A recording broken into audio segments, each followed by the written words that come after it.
আমার যদি এতই টাকা থাকে আর আমার যদি টার্গেটই করতে হয় তাহলে আমি ওই যে বেস্ট অফ দ্য বেস্ট ওনাকে নায়ককেই তো নিব, তাই না? অবশ্যই শাকিব খানেরটা দেখবো। উনি তো ফার্স্ট প্রায়োরিটি। অবশ্যই সব বাংলাদেশের এমন কোনো মানুষ নাই যে প্রথমে বলবেন আমি শাকিব খানের, একটা মানুষও খুঁজে পাবেন না আপনারা। আমি ঈদের সময় সিনেমা দেখি, এটা কে বলবো আপনাকে? আমাকে নিয়ে যেতে হবে, তাহলে আপনি নিয়ে গেলে আমি দেখবো। আপনার জন্য একটা সৌজন্য টিকিট আছে। আমার জন্য সৌজন্য টিকিট থাকলে আমি দেখতে চাই। আপনারা কার সৌজন্য টিকিটটা রাখবেন? অবশ্যই শাকিব খানের, অবশ্যই শাকিব খানেরটা দেখবো।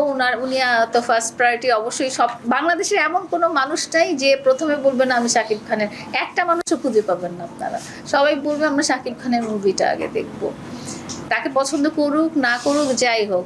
তো আমিও বাংলাদেশের সাধারণ মানুষের জন্য আমি প্রথমে শাকিব খানের যদি কোনো মুভি থাকে ওটা আগে দেখবো।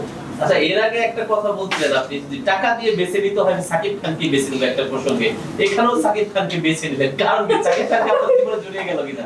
না এটা এখানে শুনেন, বেস্ট অফ দ্য বেস্ট বলে একটা কথা আছে। হ্যাঁ, বেস্ট অফ দ্য বেস্ট। আপনি যখন মুভি দেখতে যাবেন, বাংলাদেশের best of the best hero বলেন, অ্যাক্টর বলেন, যাই বলেন, উনি হচ্ছেন আমাদের মেগাস্টার সাকিব খান। তো উনি যেই অভিনয়, যেই কলা কৌশল দেখাবেন, বা ওনার সিনেমাতে যেভাবে বাজেট রাখা হবে বা ডিরেক্টর প্রডিউসার যেভাবে সিনেমাটা মেক করবেন, সেটা আমার মনে হয় অন্য কোনো হিরোর জন্য ওইভাবে হবে না। তো এই জন্যই মানুষ তো সবসময় ভালোটাই দেখতে চায়।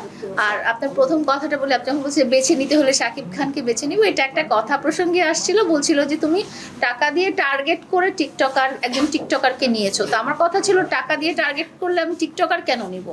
আমার যদি এতই টাকা থাকে আর আমার যদি টার্গেটই করতে হয় তাহলে আমি ওই যে বেস্ট অফ দ্য বেস্ট ওনাকে নায়ককেই তো নিব, তাই না? আচ্ছা, আপনি তো মিউজিক ভিডিও করেছেন, হ্যাঁ, এটাও সম্পৃক্ত। সাকিব খানের সাথে অভিনয় সুযোগ পেলে করবেন কিনা? না আমি কি আর অভিনেত্রী নাকি? আর ওনার সাথে যে নায়িকা লাগবে তাকে খুব গ্ল্যামারাস হতে হবে। তো উনি যাদের সাথে কাজ করছেন তারা আলহামদুলিল্লাহ খুবই ভালো। আমি ওই জায়গায় নাই।